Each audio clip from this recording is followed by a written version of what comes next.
Good morning, everyone. Although a lot of you, it's good evening, good afternoon. Welcome to the very first of the Witsup Mothers Group. I've already stuffed up and I have this going in the background. Okay, here we go. So we are going to welcome, let's be honest, three of my favourite triathletes, but favourite human beings on the planet, welcoming to the very first Witsup virtual mothers group. Now bear with me. Let's welcome, first of all, we have got Mirinda Carfrae. Hi, Rinny. Yeah. We also have Meredith Kessler. Yay! And last but not least, we have Rachel Joyce. Welcome. Yay. Okay, so hopefully everyone can see this okay. I'm going to be looking at comments as we go, so please everyone let us know that A, the audio is okay, and B, that you can see, I think you can see all of us now, so I think we're actually okay. I figured something out. Nice. Don't know how I did it, but yeah, we've got lots of people tuning in, so I hope you guys are bringing your A game. What are we drinking, ladies? I am drinking a red Conundrum from California in Ohio right now. What about you, Rin? Go. I've got an extra large Aperol spritz. It is the size of my head. I asked him to make me an adult beverage, and this is what I got. That's awesome. Pretty good. And I've got a Mountain Standard IPA out of the can. I'm all class. Is that just going back to your UK roots? Like, there's lots of can drinks. No, it's a local brewery. Actually, I didn't drink beer in the UK, but I've got a taste for IPA since I came to Colorado. IPAs. Is it the extra Is it the children, Rachel? It's the lockdown and the children. Yes.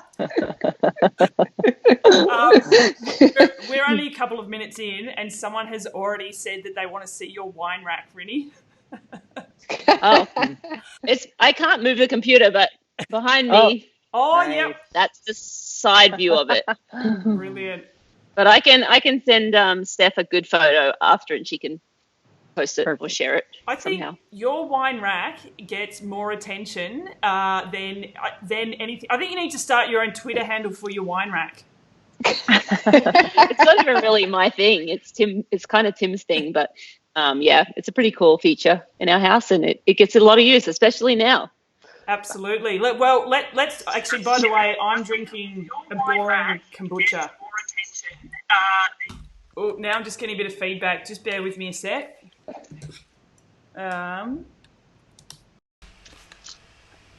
Okay, everyone can still hear me okay? Yeah? Ladies? Yep. Yeah. Okay, let's talk about the corona elephant in the room. How are you guys coping, A, with a bit of the lockdown, and then B, being locked in with children tend to be a little bit needy? I only have one, so I can't complain here with Rach on the phone. You go, Rach. How are you coping? Actually, it's fine. Today's been a little trying because no one has napped, and so I went for a walk hoping that would send Benjamin off for a sleep, but he actually managed to almost like catapult himself out of the stroller, so that didn't work. But no, fine. I'm fine. No, it has, fine. Like, everything is an opportunity, and I've actually been enjoying, like, I've been sent dozens of websites of like, be a creative parent, and I know that some people will do this all the time. I don't, so it's been kind of fun to do these science experiments, and I feel like I'm A+ on the mumming at the moment, because usually that might not be my style, is all I'm saying.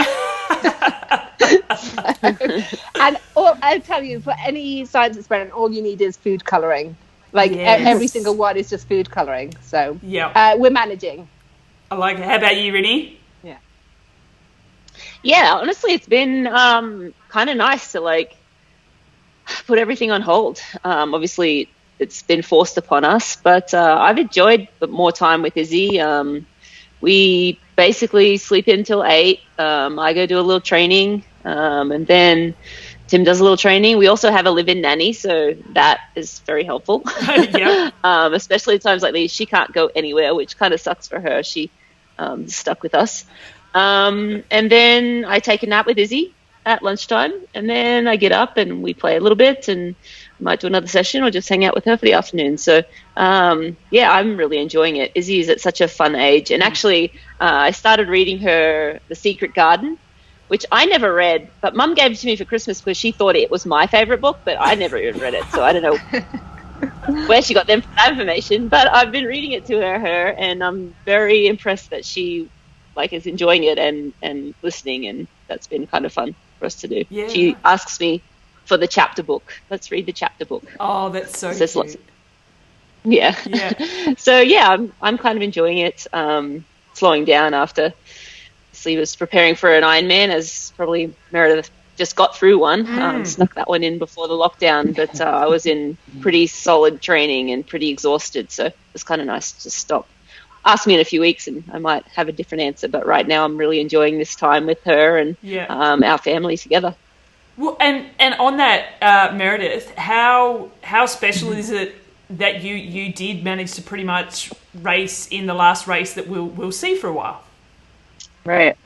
I honestly still pinch myself that we had that month. I mean, it was genuinely one of the best months of our life. We got to go out there with our Kiwi families and friends, and that's Mac's second time to Wanaka and to Taupo. So, I mean, we're very, very, very lucky, and I don't use the word lucky that much, but we are, because there were emails going out race week like, oh, we're monitoring the coronavirus and such. And I remember thinking, oh my goodness, if this gets canceled, I'm already here, I don't understand, But now, if you fast forward to where we are now, it's like, wow, that could have happened in a heartbeat, So, and I truly think we returned back like in the nick of time, like right before everything started to really break down, if you will. Yeah. Yeah. So I still pinch myself that we got that in our favorite place, not knowing when the next race is going to be, right? So, and I was preparing for St. George too, but I was still recovering. So it wasn't like where you were, Rin. I was still like knee deep in jet planes in my belly and Tim Tams and copious amounts of wine. So I wasn't in that mindset yet, but I was like ripping into it. And then it was like, oh, it's no more. So yeah, I get that too. But yeah. You were with me in Taupo, so you get it, Steph. It was awesome, right? Yeah, for sure. Yeah. It did look idyllic that month in New Zealand. Yeah. I was like, that's just such a great thing to be able to do as a family. Yeah. Well, and it's true. And if Aaron didn't work, like we were gone a month, and there was two things for that. Is one, how often am I going to be able to take my kid out of school for a month? He's not in school. He's 2. So it's like I can still do that. I still have one more year that I could technically still do that for a whole month. And then Aaron works from home. So if Aaron didn't work remotely, that would be really a challenge. So, even now with I had what's called Ducks Club, and I'd take Mac over. It's to our local club, and he'd play with his little friends. And actually, Rin, Ashley, your amazing live-in nanny, only lives like 5 minutes actually from where her family in Ohio, So I think she actually has to come home, and it's okay if she can come here. That's no problem. I'm totally kidding. No, but we just what we did in New Zealand too is Aaron and I made it work with his work and my work, and it's like, as you all know, when you're not training or working, you're with your human, which is how it is for everyone around the world. But it's just like we make it work as a family. But I am definitely very well versed on dinosaurs. Like literally, even he knows what they are, and I have to go research it behind his back so I know what I'm talking about to my 2-year-old. Anyway, that's been fun. So lots of dinosaurs and trucks here. Yeah. Oh, that sounds familiar. Yeah. Boy, mom. Yeah. Although, we're not going to be so surprised about this. Frankie being a tomboy. She is obsessed with dinosaurs. Obsessed. Nice. Yep. Nice. Hey, I wanted to go back to what you mentioned, Rinny, about sleeping with Izzy. And this is for the others, do you sleep with your kids very often? Because when I've had to sleep with Frankie, it's been because she's been up all night and the only way to get to sleep is just on me. And the last time that happened actually was in Topor, and I sort of, we were in a big queen size bed and I sort of rolled her off to the side, and then in the middle of the night she fell out of the bed. But I don't think she woke up, because all I heard was thud, picked her up, put her back in bed, and she was snoring. And I was like, I actually don't think that woke her up. But anyway, how do you actually sleep? Because whenever she's in bed with me, she's like elbowing and kicking and headbutting me. And how do you, like, is she in a straitjacket? Well, we have a few times tried to get Izzy out of our bed, and it's been quite unsuccessful. Actually, now is probably a good time for us to try again. But yeah, no, she's a good little sleeper. She basically just sleeps on my arm, and I've learnt to deal with whatever. She wakes up probably one time at least every night, and kind of just wriggles around, usually wakes me up, and that keeps me up for a little bit. Yeah. But it is what it is. I actually really love sleeping with her, and I'm kind of feeling sad for the time when she does have to sleep in her own bed or wants to sleep in her own bed. I think that will come up pretty quickly. Yeah. At some point we will want another baby, and so she needs to get out of the bed. Yeah. And recently we just bought her a big bunk bed, and she, like, that was our, okay, you can go sleep in your cool new bunk bed, and she loves it, but she's still like, no, I sleep with mummy and daddy. So no, I mean, I nap with her in the daytime sometimes, but she's actually really great in the daytime. She'll sleep by herself. We just put her down and she goes to sleep. Yes. Like a little miracle. But then at the nighttime, she's very much interested in sleeping with mum or dad. And actually the nights when dad lays down with her, when Tim lays down with her, she'll snuggle in with him and like keep him awake all night, and which happens like once in a blue moon, because usually I go and put her to bed. But yeah, actually just the other night he put her to sleep and she was like on top of him the whole night, and he's like, how do you do this? Like, it's 2.5 years of dealing with it. You just deal, and I don't know, I love sleeping, having her there with us, and love sleeping with her. She's for the most part it's fine. Some nights she's a little bit more wriggly than others, but mostly she's fine. Yeah. And it is the best feeling, snuggling into your little one. And they're only little for so long. Yeah. I mean, it's all going to end, and each to their own. I mean, some people, don't believe in it, or didn't work for them, or their baby wants to sleep or sleeps better in his own bed. And I think you just find your own routine and what works best for you. And but, it's something that we are working on getting her to have to go to sleep and stay in bed. Actually, when we were in Australia, we were in a place where there was a bedroom right next to our bedroom. Here in Boulder, our bedroom is like another level from her bedroom. So another reason is I'm not getting up in the nighttime to pick her up. Yeah. Like, forget it. Go on, Rach. I have found like a real difference between Archie and Benjamin, because Archie was very much like, this is my space. His crib was his like happy place. Whereas now if Benjamin wakes up, he's a snuggler, and he's been in our bed a lot more than Archie ever was. And I don't know if that's a personality thing, or that I'm like, oh, it goes so quickly. And so I'm just like, oh, come in. But then I'll have like, Archie will be like, oh, I'm going to, because Brett leaves for work usually when he's not working from home. He'll be out of the bed at 4 a.m. So then Archie might wake up and he'll be like, oh, well, if Benjamin's in their bed, then I'm going to come in, but he will not sleep. So then that's just a really early start to the day. But the personalities are so different between the two of them, even, at 6-7 months. Yeah, right. Yeah, I'm looking forward to like the next baby, whenever that may happen for us, and seeing like, yeah, I feel like it is a lot nature. Like, obviously nurture comes into it, but I think it is just that personality, and Izzy just loves to be around us. She'll snuggle like on my neck. If I'm just sitting on the couch, she won't sit by herself. She'll be like snuggled up right next to me, her face on my face. She's just that kind of person, and I love it. But sometimes it would be nice to have my own space. How about you, Meredith? Well, actually, I remember talking to Rinny about this because it'd be interesting, like, to have a second child, whether you just like throw them in a crib and like walk away, you know. But yeah, Max lived with me probably the first, I don't know, at least 19 months of his life, and then I was like, oh goodness, I'm not. And Aaron, P.S.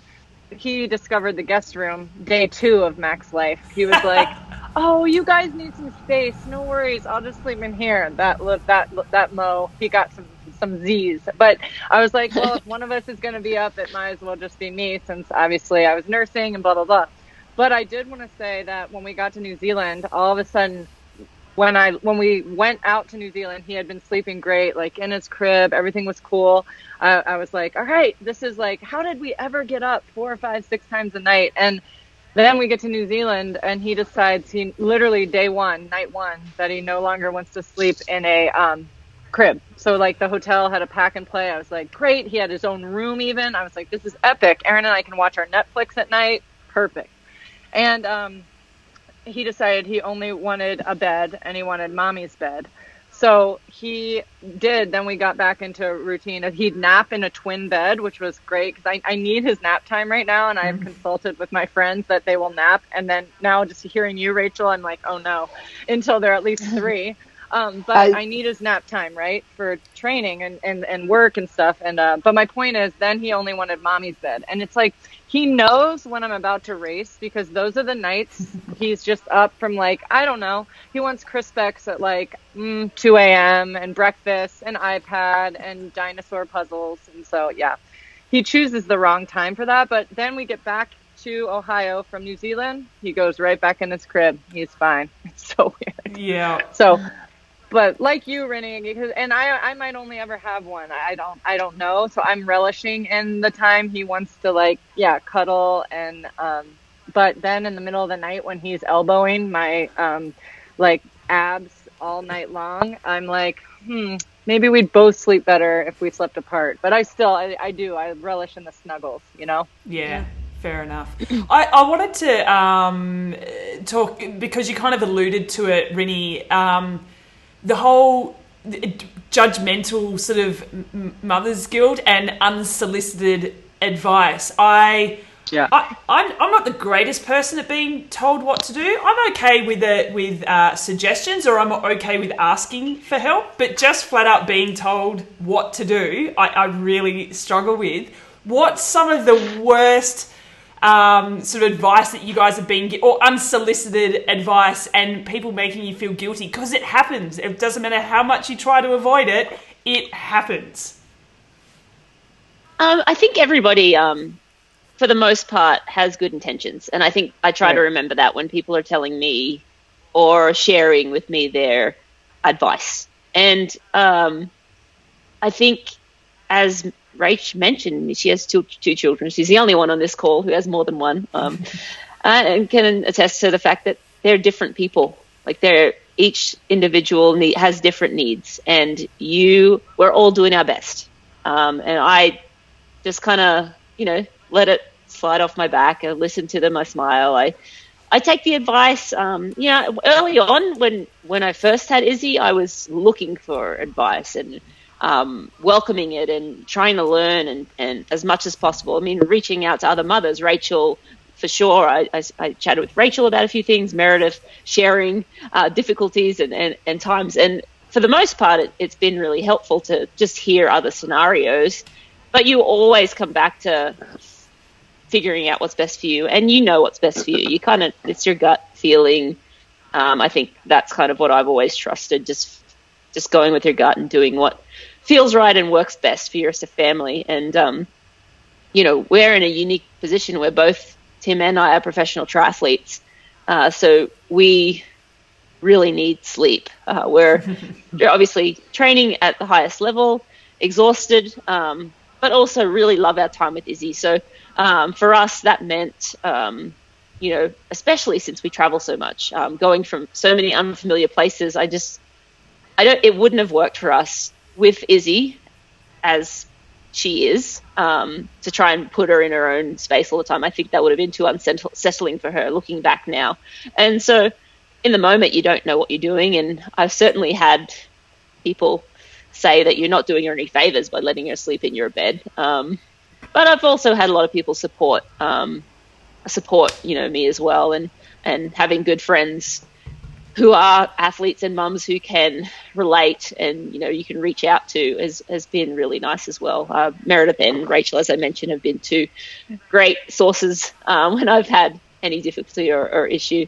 Obviously, my mum, she had 6 of us, so she's great to be able to ask questions and so forth. But and my siblings as well. I've had, most of them have had children now as well. So I have a lot of strong women in my life who have given good advice. But I've definitely had some remarks or side eyes when I've, found out that Izzy's sleeping with us. And actually, most of the time, I just don't even mention it because people have their opinions and judgments. Yeah. I do have 2 peanut gallery stories. The peanut gallery I have such a love-hate relationship with, but I actually have one peanut gallery story that was before I even had Mac. I remember I was in the locker room at like a local gym at Ironman, Arizona. I think I was 37 at the time. And I was changing in the locker room, and this very white, naked woman comes up to me and just starts chatting. And I'm like, no problem. How are you doing? Oh, what are you in town for? She's like, oh, I'm here for my daughter's baby shower. And she asked me what I'm in here. I said, oh, I'm racing a triathlon on Sunday.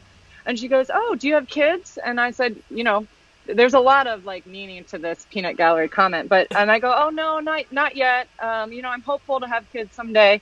And she goes, how old are you? And I said, oh, I'm 37. And she goes, well, honey, you've certainly frozen your eggs, right? Oh, God. And I was like, no. And the more I thought, and like we had a candid conversation, and she left the room, and I'll just never forget, she finally dressed herself and stopped talking to me as completely naked, eye to eyeballing me. And she touched my shoulder and she said, you really, really need to start trying now. And like, what is funny about looking back on that comment is she doesn't know my journey. You know what I mean?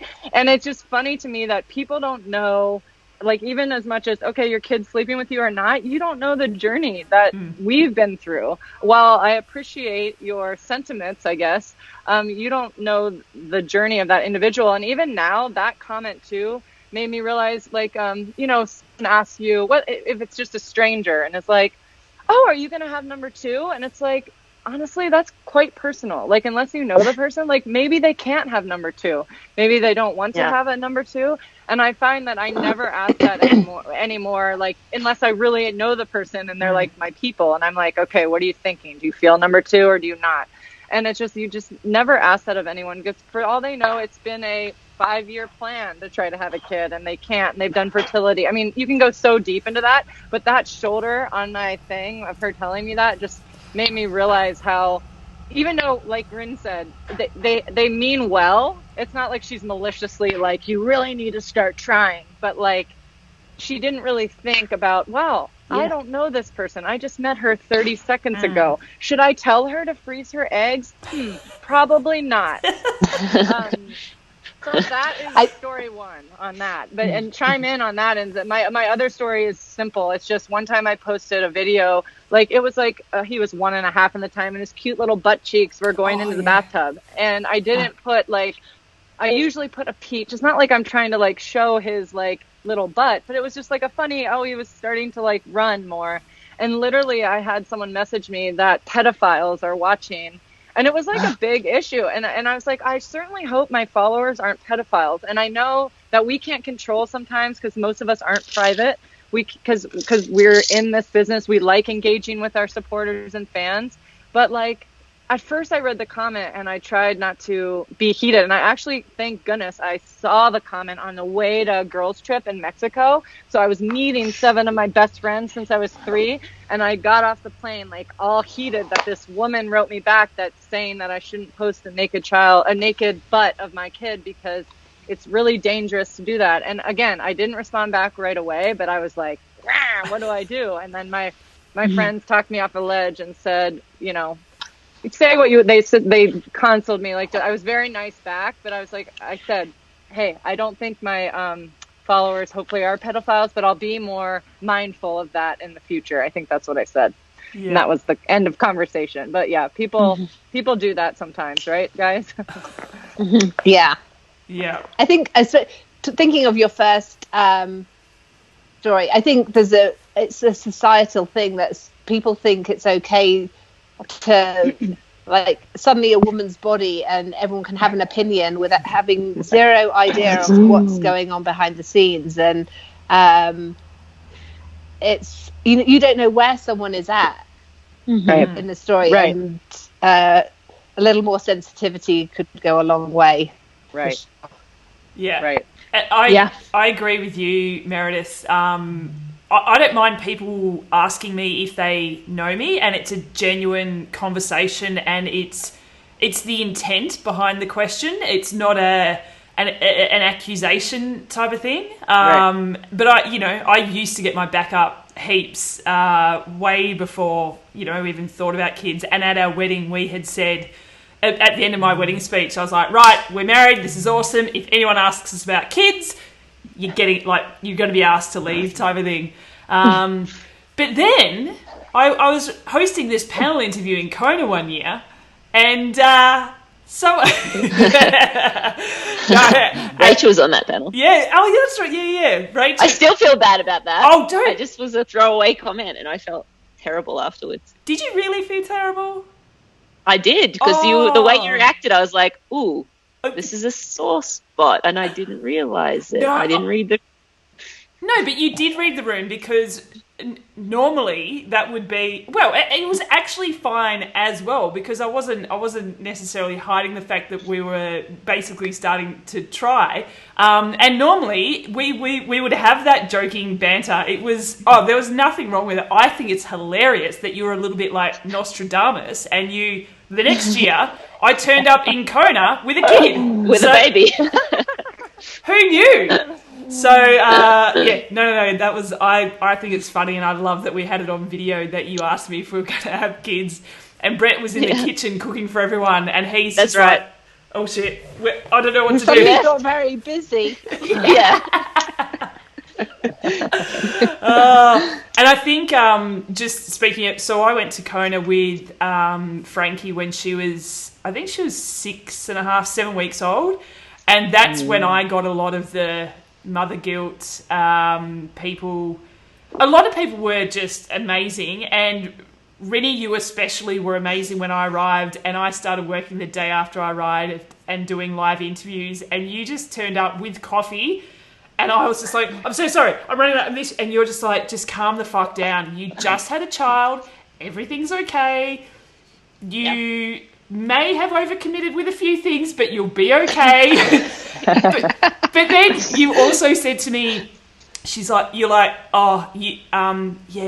you're fading it. Like in the interview, I was in my own world. I couldn't believe I was interviewing one of the greatest people on the planet, and I was a zombie, and you were like, I got this. So you just pretty much talked the whole time, and I just sat there going, yeah. Well, it was very easy for me to relate, because rewind 12 months and I was in Kona with an 8-week-old baby. So I'm like, I know exactly how you're feeling right now. You just traveled with your baby. You're like, am I a terrible mother? Should I be doing this?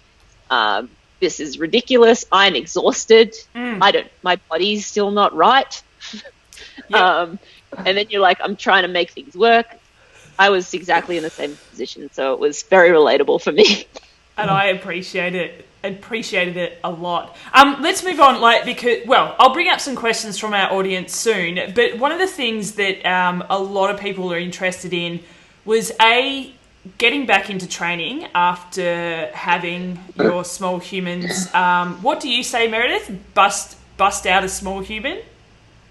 Bust out a tiny human. Yeah. I needed to bust out a human. I was 39. Yeah. Had to happen. Yeah. I just want to put my hand on your shoulder now, and that's how I want to talk to you from now on. Did you freeze your eggs? You froze your eggs, right? Yeah. I hope she's watching. Yeah. Hey, I hope she's watching. No, I'm just kidding.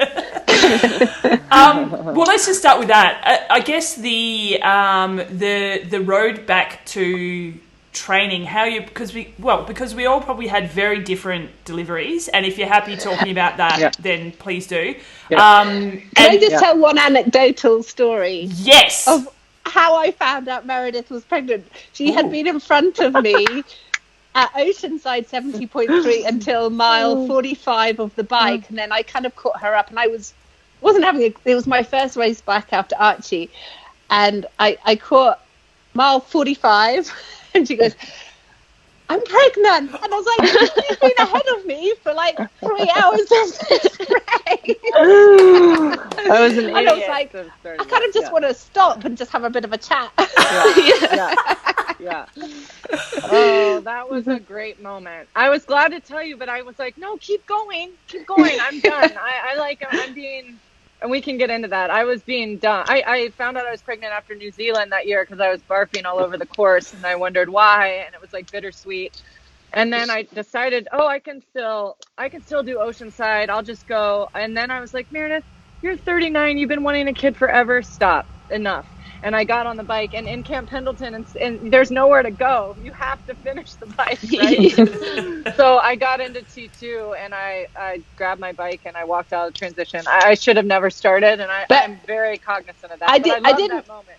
I didn't. No. Sorry, I didn't mean to bring that. But I think I love it, Rach. Like, people take ownership. Yeah. This is another example of where people want to tell you what you can and can't do. But we are athletes, and we know what you can, and it kind of drove me mad during pregnancy where people would be like, should you, like, clearly I would never do. You knew you were riding well within yourself. Whenever I turned up at the pool, I knew I was swimming within myself, but people love to tell you that you can't do something. Has anyone seen the most recent Curb Your Enthusiasm?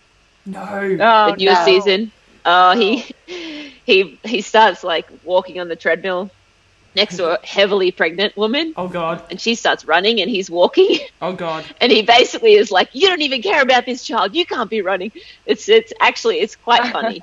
But yeah, totally. No, like, I can imagine. People just don't. Yeah. Like if I was on my bike riding outside, people have an opinion. I was like, I wouldn't be, I'm an adult. I've calculated the risk here. Like I cross the road. There's a risk there. Yes. Like, I don't want to get too ranty, but it just is infuriating that suddenly a woman's body becomes public property when they're pregnant. And clearly we all know what we're doing, and we're doing the best thing. Right.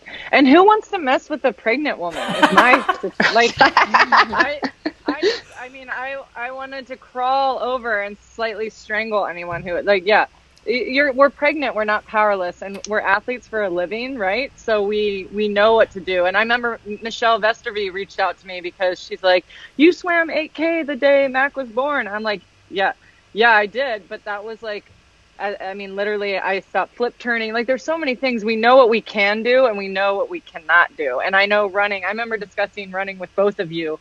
And I was like, at like 34 weeks, it didn't feel like, right. It was like, I feel like I'm doing damage, and like I feel like it's not worth it going 11-minute miles at this, like, feeling the way my pelvis does right now. So and that's when you're like, okay, I think I'll just swim. Like, swimming was like my sanctuary, and that felt great, and biking was fine. I then shimmied into indoor riding because I was like, I didn't trust my big belly out there anymore, like steering the ship. So but yeah, I'm with you on that, Rach. Like, if you heard anyone, like, yell out, like, you should be like keeping your heart rate, they all know that, right? And we know how we felt is what I get. So I get that totally, 100%.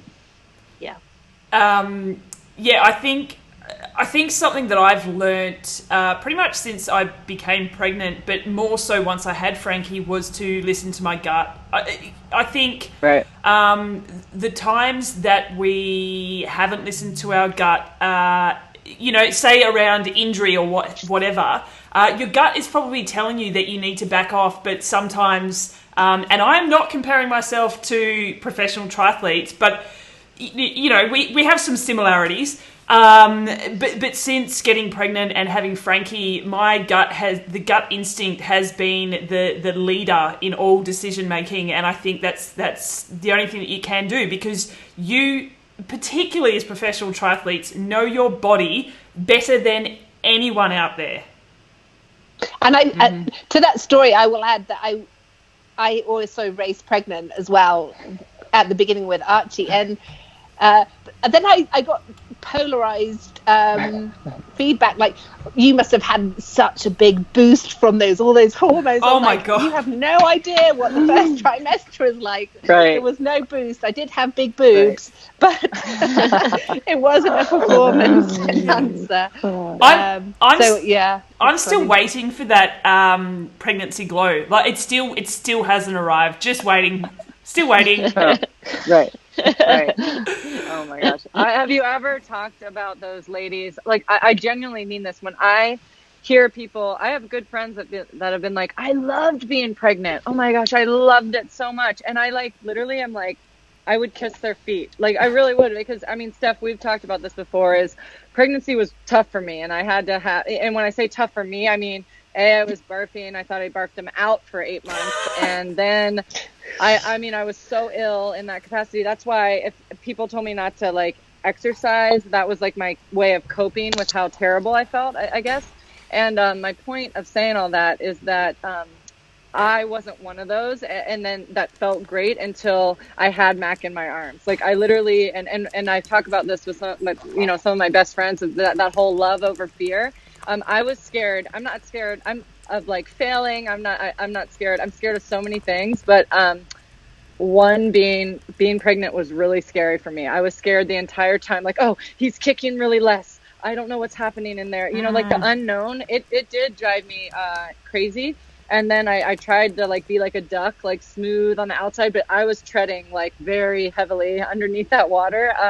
And until I had him in my hands, and I remember texting Rinny during my I was in labor, and I said, Rinny, this folly balloon situation is horrible. Yes. And I was like, it lasted 12 hours. It didn't work because the OBs, oh God, and the OBs watching are not going to like this lingo, but they insert this thing up you, and then it's supposed to make you dilate more. Okay, well, it didn't do anything. I was at 1 centimeter for 24 hours. And then I ended up having a emergency C-section, blah, blah, blah. And but I was scared the whole time. And the reason I tell you all that is I remember I was, I'm AMA, advanced maternal age, which is their nice way of saying I'm older to have a baby. So when I moved to Ohio from San Francisco, in Ohio, you go to the doctor twice a week if you're over 37 or whatever. And you get the heart rate, tested and everything. And I remember it specifically is because my doctor was on vacation, and he said, don't worry, we're going to induce you at 40 and a half weeks. And I was like, 40 and a half weeks? I'm fine. If he's cooked and healthy, 38 weeks sounds perfect. But he's like, no, we'll let it marinate. And at 40 and a half weeks, I'll induce you. But I'm going to go on vacation, and I'll see you when I get back. And I was like, no problem. So I go into this different doctor, and again, a very long story short is they couldn't find the heart rate for 30 minutes. And I still remember, and I get a frog in my throat to this day, that 30 minutes was one of the worst 30 minutes, obviously, of my life, because I literally was 39 and a half weeks pregnant, and they're literally searching for the heartbeat. Then they find it. And I'm the relief I felt was amazing, but I go home and I start making a salad with a big knife. I'm crying hysterically. And Aaron's like, put the knife down, Meredith, go sit and watch your show or whatever. But it was so scary. And so my whole point of saying of that whole love over fear is I had to hold him in my arms and see him before I could really settle with it all. And that's why I admire, so admire, and maybe it is social media sometimes, but people are like, I love being pregnant, and they're glowing and they have the, perfect glow and hair. And I'm like, good on you, because I felt like dung for 8.5 months. And then it was I could feel him kicking more. And so I felt more at peace with it. But yeah, I was a nervous Nelly the whole time. No doubt. Yeah. I don't know if you two were, Ray. I don't know if you three were. But say it, because if you were, I want to know, because I just asked my 7 best friends, you guys never told me how scary this was. Like, you guys were so like chi about it. And I guess women, we can easily do that, right? We can act like, no, we're good, everyone experiences this. But I guess I really didn't get the memo until I was in it, you know? Yeah, I had to, I mean, not similar. I mean, sort of similar. I think pregnancy is scary. Right. You don't know what's going on in there. The whole time you're like, this, you know, we didn't tell anyone until 20 weeks because I'm like, I don't really want to put it out there. In hindsight, I'd tell my closer circle of friends earlier, just because, I mean, if something went bad, I would want the support from my close friends. But we told no one for like 12 weeks, except for, you know, my mom and his mom. And then 20 weeks, we sort of told the world. But yeah, the whole way along, you're kind of like questioning, is everything okay? I haven't really felt her kick for a little bit. Is she still good in there? Is she, you know? And I think, I feel like anyone who says that they're not worried is maybe not telling the truth. Because, right? Like, you don't know what's going on in there. You can't just like take a little stethoscope and listen, you know, anytime you want. You're just like trying to feel. And I had like extra fluid, I guess. And so I don't think I felt her as much as you normally would. I had like 3 times the amount of fluid in there. So she was in a big old spa. And so I didn't feel her kick as much as they said she was supposed to kick. So, you know, you try not to worry, and you try to like, you know, I, for the most part, was just like, what will be, will be. I'm doing everything I can. And that gave me peace, and trying to do all the right things. And that was sort of my coping mechanism. But I think everybody, it's only human to worry that you're doing everything right and that the baby's going to be okay. No one bought a thing off Amazon. I didn't, but I remember thinking maybe I should have like bought like a ultrasound or whatever you could do on your own where you can check the height. I was like, I can't do that, because if I can't find it, I don't know what I'll do. Like, so, but some moms are like, oh yeah, I just bought one off Amazon. I just check it, you know, periodically every day and all's good. I'm like, I praise you again. I couldn't do that because I couldn't find it. I don't know. That's not my specialty. That's not my my wheelhouse at all. So, but some people did that and they were like, yeah, we're all good. And I envied those moms. And I mean that. I like genuinely envied them. Yeah. So, and you two never complained. I never heard you two complain. These two. You heard me. Yeah, I heard you. But I love it though. But I mean, I know. You just said, tell me.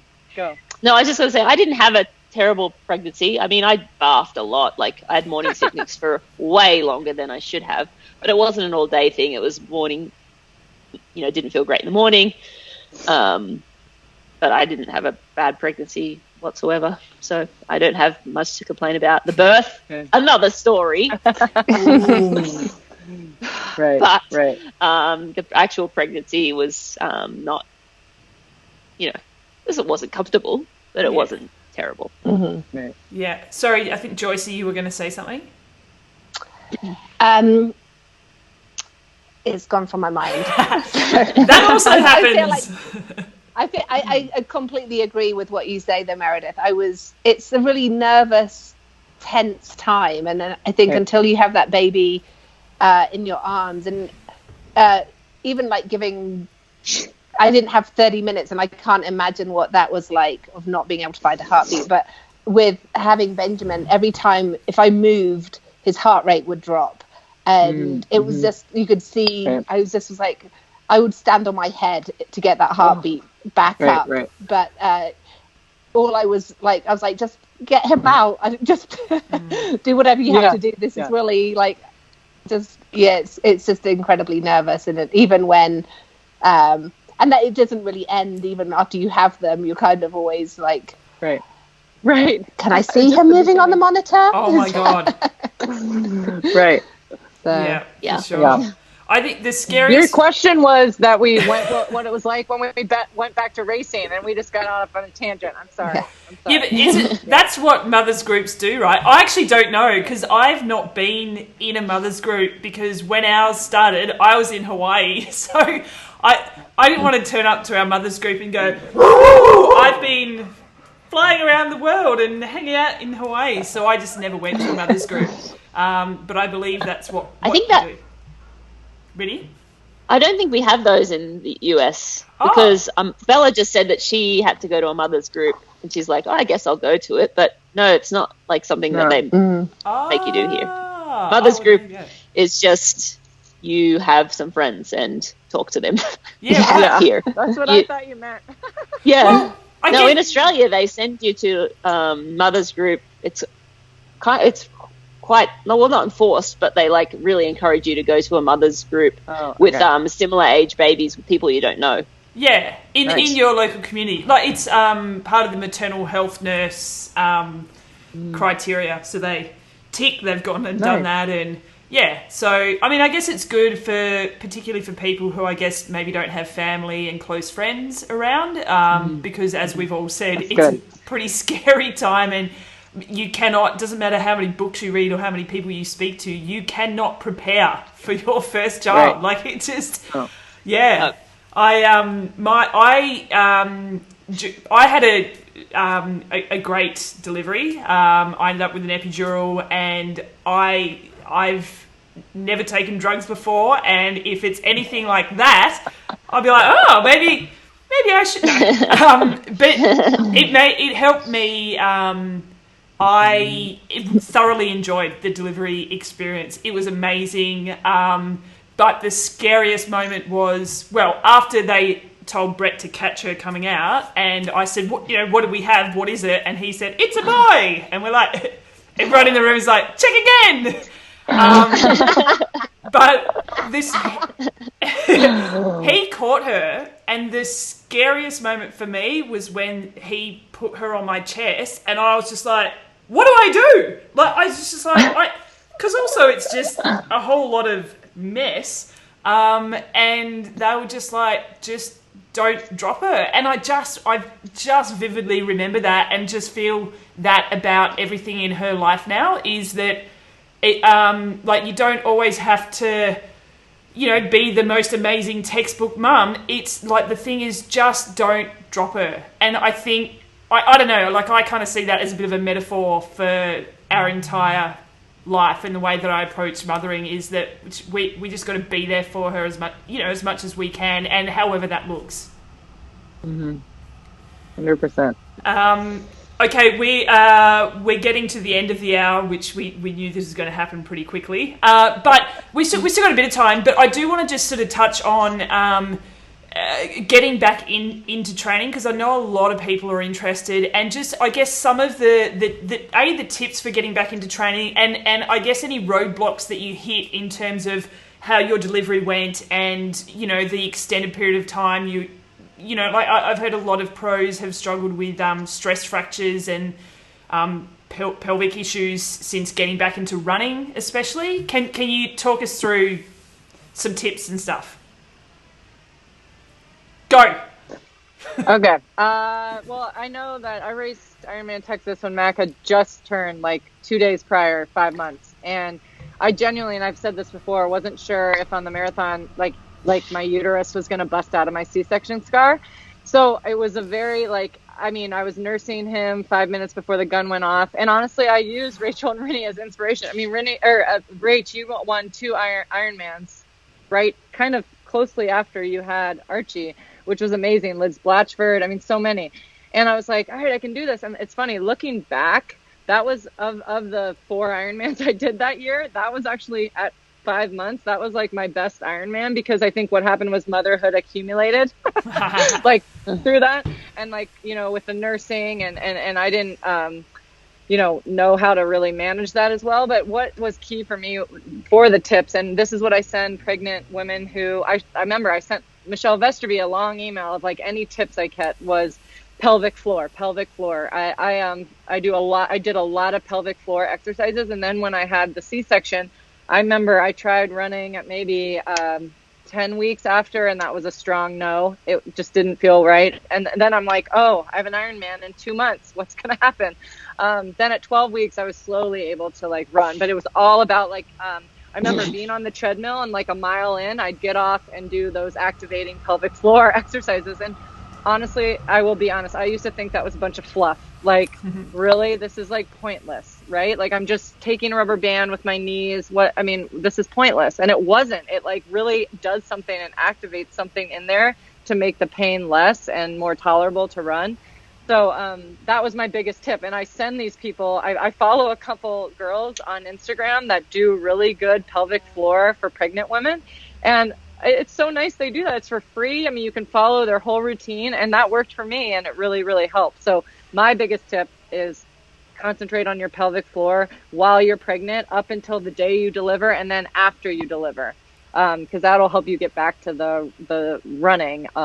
I think, especially, that's the hardest part. Biking and swimming, you'll get that back. It's the running, like with everything, even after injury, the pounding and that kind of exercise just can be so tough on the body. So that was my biggest tip.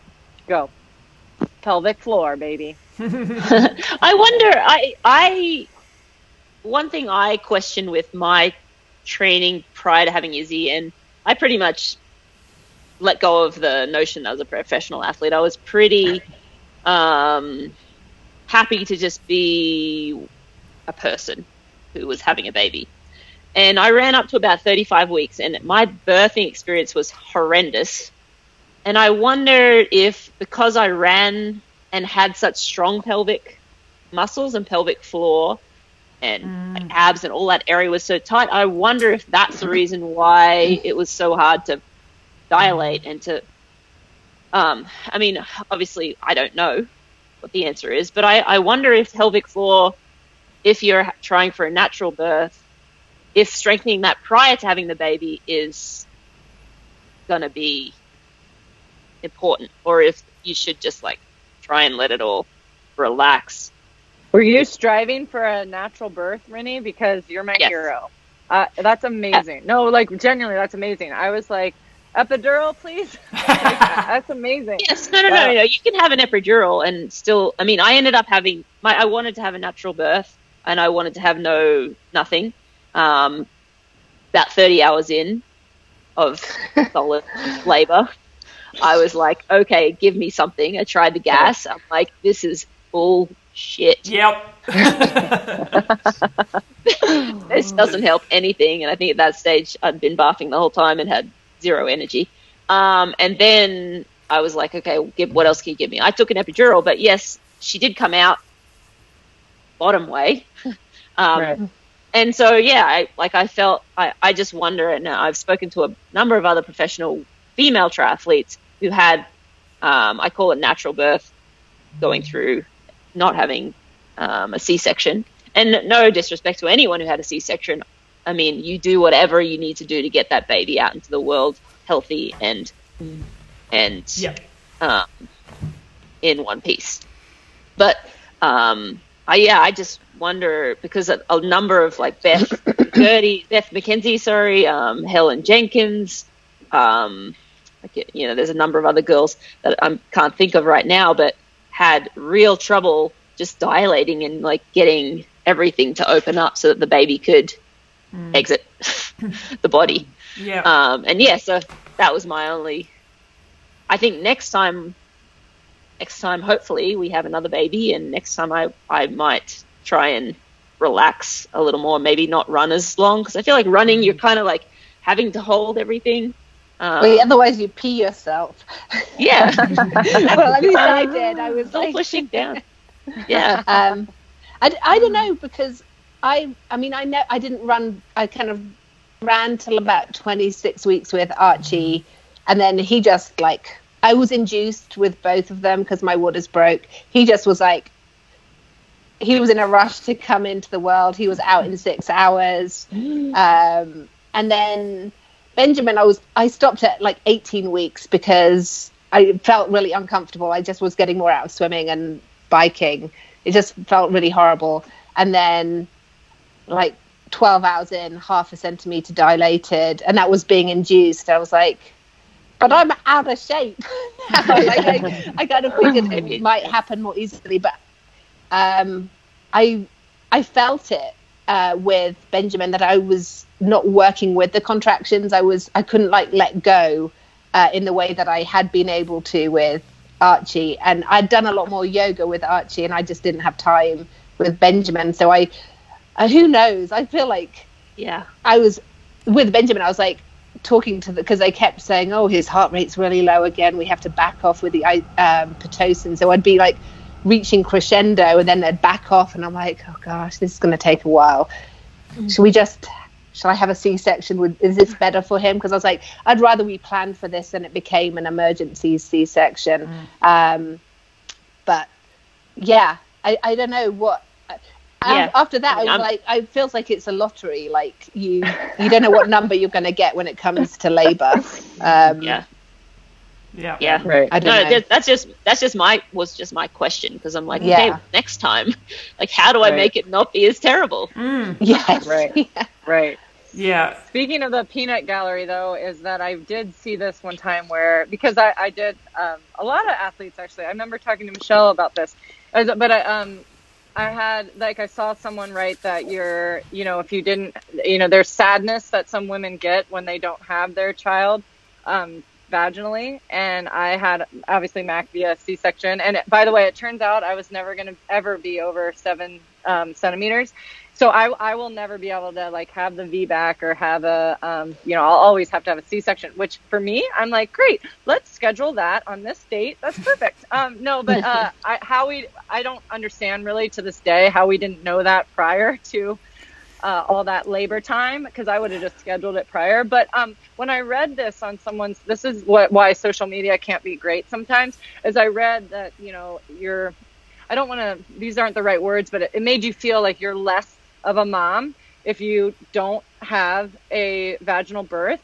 And I remember thinking, I'm sorry, I just hallucinated, because last time I checked, I carried this baby to term, dealt with everything, and I just happened, and I still remember being in a C-section, like in my gown, drugged up, my guts are coming out, and I'm so nauseous, and I just asked the girl, talk about drug, I was like the biggest druggie ever, and by the way, in my birth, I was like, I'm really nauseous right now, and I was worried because I was like, I'm gonna barf, but my stomach's open right now, so how's that gonna work? And literally, my amazing anesthesiologist, she was like, oh, hold on, no problem, and literally in 10 seconds, she shoots something at me, and I'm no longer nauseous. And I just remember like thinking how amazing it was that this 7-pound human was cut out of my stomach. And honestly, if you look now, not that I need to show the world, but like my scar is like this big and you can barely see it. That's modern medicine at its finest that I'm so grateful for. But I remember thinking like I pondered it for a minute. Am I less than a mother because I didn't like birth like my kid out my cha-cha? No, you're not. It's all good. But like that is a thing out there in the world, and people do, which is amazing. And I've talked to other athletes who have had what's called a VBAC, and they make it work. And they have a vaginal birth after a C-section, and that's pretty cool too. So either way, but I'm fine scheduling a C-section next time, no problemo there. But but Steph, you asked about sacrum. Like a lot of people get the sacrum fracture, and I remember thinking, and so many athletes have had it, and nursing takes so much out of us, right? Because we're losing all of that juice out there. So I don't know what you guys think, but did you feel like you kind of waited more to get really intense, and that was a helpful, and not like look, when we're nursing, we're like this, and I remember making like a huge effort to not like be scrunched over too, because that's a situation in your back, right, in your sacrum. What is your thoughts?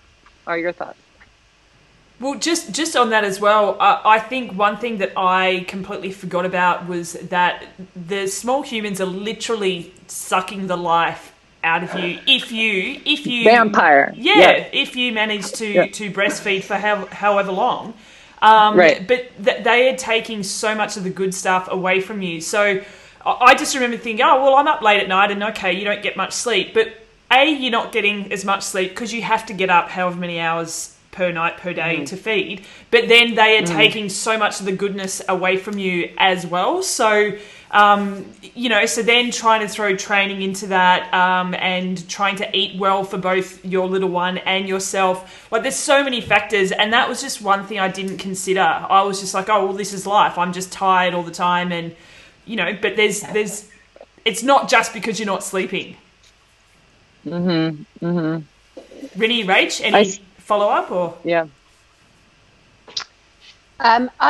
I was always pretty cautious. Like, I got back to swimming and I got back to biking, but I would probably only run 2 or 3 times a week for the first maybe even 5 or 6 months. And it was only then that I started, because I kind of needed to do strength. Actually, I wasn't so patient with Benjamin because running was much more efficient. I just thought I'm just going to run all the time, and then I got injured. So then I was like, I should probably pick up a weight or 2. So I probably did it better with Archie than I did with Benjamin. But because I was able to ride and swim, I thought I'll do the non-load bearing and get fit that way, and then just run a couple of times just to get the feel for it. And then as I knew I was doing Oceanside, and so probably the 4 weeks before Oceanside, I picked up my running to try and kind of get a bit more volume in. That was my approach. Yeah. And I also got advice on the swim and the bike training, but deliberately I didn't want anyone to set me a program on the run, because I wanted to not feel pressurized to do more than I felt I could do. So I just siphoned that off, and it's like, if I didn't feel like I could run, then I didn't feel like I was getting a red cross against that session. So that psychologically, that just helps me. Like, if I don't run today, that's okay. If I feel good, I will. Yeah. Well, and I think strength too, like you say, Rach, and actually everybody on here knows Kato, my strength coach. Now she's in Boulder and working at Raleigh, and we did strength up until I moved 6 months. Like, she knew, she was pumping in the strength on me, just her style, right, Rach? And like, I contribute that to me, my back especially staying strong through like the turmoil that got towards the end there. But it's big to stay on that pelvic floor, yes, but also strengthen your hips and core and back and all that. So I contribute that to Kato big time and making that happen. But I do want to tell a story of when it was at Mont Tremblant last year. By the way, I reached out to both these two and I said, how am I going to control my boobs when I'm starting a race at like a size B and I'm ending the race at a double D? Yeah. So like, can somebody tell me what to do? And, it was like double bra. And I ended up giving that advice later, double bra, and like have your husband or your partner bring them to you immediately upon finish, right? Lucky for me, Hilary Biscay, as all of you know, nursed Mac during Ironman Texas because he wouldn't take a bottle ever to this day. Sippy cup, no problem now. But, and so that was like a stress, right? But my point is, I was at Mont Tremblant last year with Rinny, and like Rinny is just like so even keeled. Izzy was there. We're at the podiums talking. We just did our like champagne, and we're sitting there, and Izzy like just comes on over, and Rinny and I are having a full conversation, and 10 minutes conversation before I even knew, oh, you're nursing Izzy, and I don't even know. She just dominated the race, by the way. She crushed all of us for the win, and then she's nursing her daughter 10 minutes after, and I don't even know, because it's so like flowy and easy, and it's just like, and she's like, oh yeah, I'm still doing this. Yeah. I'm like, you're my hero, Rinny. And that was fine. And it was good though. And it was fine. You were like, I'm going to wean soon, but then it was just sort of on your own time, right? Yeah. And, I was going to mention before, I only weaned Izzy a couple of months ago. And so she was probably almost 2.5 by the time I completely weaned her off. The boob, she loves a boob, but actually still sometimes asks for the boob. Just a little bit, just a little bit, just a little bit. You're like, is there anything in there? There's nothing. I'm like, well, sometimes she'll hop on. She'll like sneak on because she likes to get her face next to the boob and her eye on the boob. And then sometimes I look down and she's got her mouth on the boob. I'm like, there's no milk in it. She goes, yeah. I'm like, it's not. I actually was really did a post about my experience with weaning, and breastfeeding and this what we're talking about, because Izzy was a very good, latched really well, very easy to breastfeed, wasn't painful. I think because I had a horrendous birthing experience, she gave me that the nursing, and so it was easy for me to nurse her, and I nursed her up until, as I mentioned, 2.5 years, and I didn't have I broke my arm prior to Kona, so potentially that's the reason. Maybe I was lower in calcium and bone density. Yeah, right. We'll never really know, but really, I tripped over my own feet and broke my arm. Seriously, haven't broken my arm since I was like 5. I broke my arm one time ever, 5 years old, last broken bone. So potentially, yes, from lower bone density due to breastfeeding. Yeah, but I really didn't have too much trouble with my running. I definitely planned out my comeback to sport, and I didn't race until April. Izzy was born in August, so that's about 7 months. And it was only a half, so I definitely was a little bit slower in my comeback than Meredith at 5 months, being 4 months, 5 months being ready for an Ironman. And if we had another child, maybe I'd push it a little more. But I was fortunate in that she was born in August, and the season really didn't start until April. So that's just kind of the way it played out for me. And I think that worked out really well. And, I had Erin, Carson, Easy Fit, Boulder. We did strength all the way up until Izzy was born, a couple of times a week, making sure we were working on all of the right muscle groups. And then after having Izzy, I was back in the gym with Erin, and I think building that strength base was definitely really important. And the reason why I was able to be injury-free through my whole comeback to racing until that broken arm prior to Kona, which was kind of a freak break. It wasn't a stress fracture. It was a fracture. You didn't drink enough chocolate milk. Well, that was the best part, actually, of breastfeeding. I was lighter than I've ever been in my life. You were, yes. And eating everything in sight constantly. But yeah, I mean, I think, as the girls have mentioned, the ladies have mentioned, definitely important to keep that strength training or strength routine, or just have a routine that you do a couple of times a week leading into having that baby. And then, when it's safe enough to return, getting back in the gym prior to putting the miles up on the run in particular. Yeah. I'm very aware we've been going for over an hour, and obviously we could continue for hours upon hours chatting, but you're all very busy women. I've just made an on-air decision. Would you three be happy to join me again, I don't know, in a few weeks? We've got so many questions that have come in, but we're just not going to get to them, and I've got more questions for you. Can we maybe do a Mothers Group Part 2, say, in a few weeks? Sure. Absolutely. Yep. Yeah.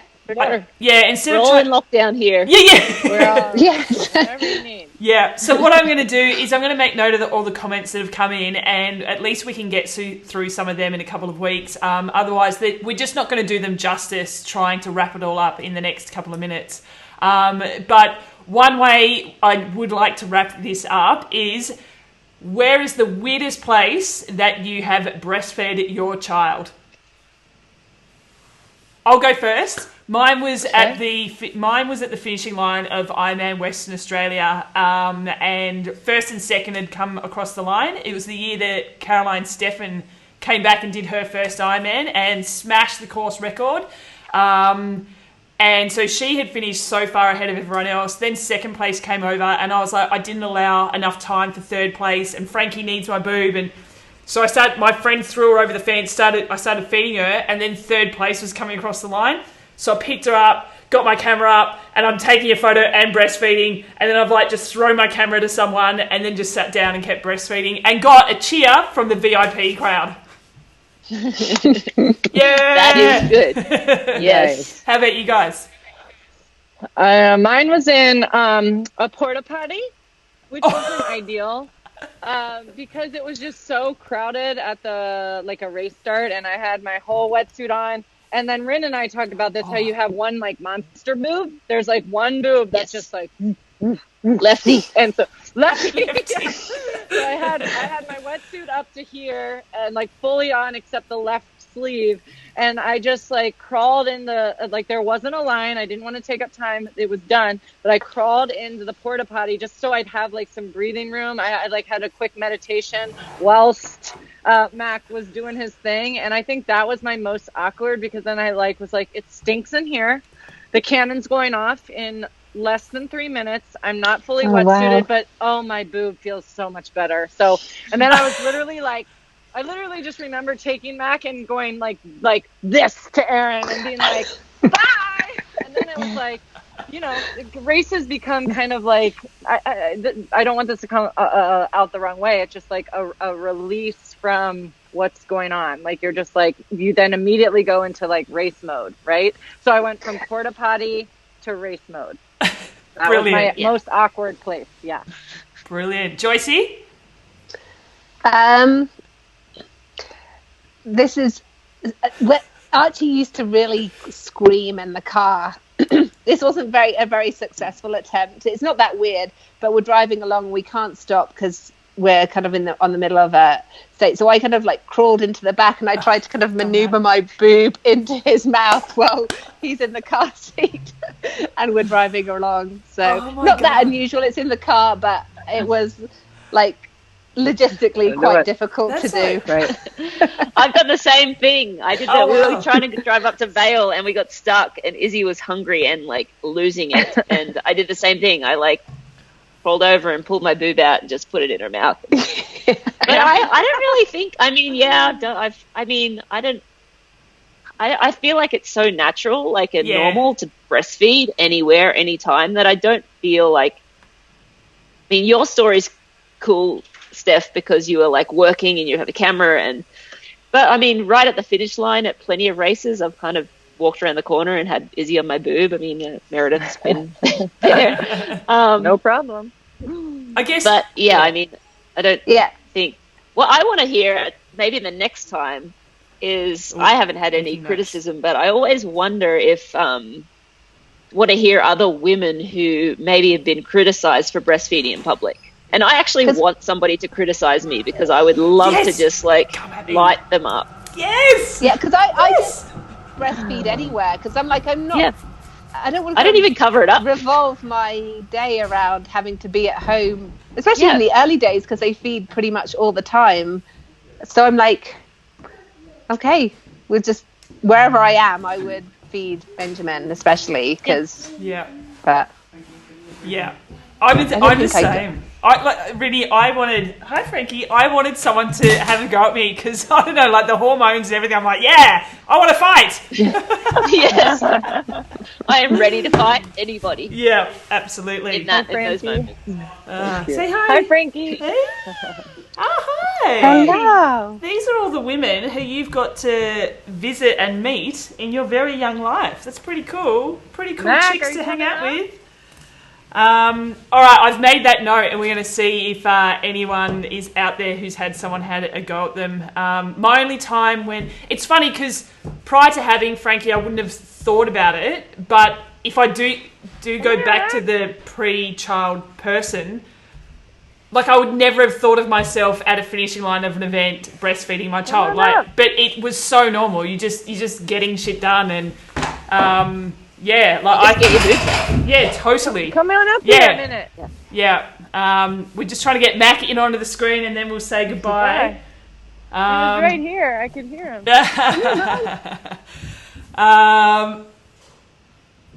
So anyway, we'll wait for Meredith to come back. Here comes Mac. Here comes Mac. I don't know where the bear is. Izzy made a few guest appearances. Can you tell your throughout dinosaurs?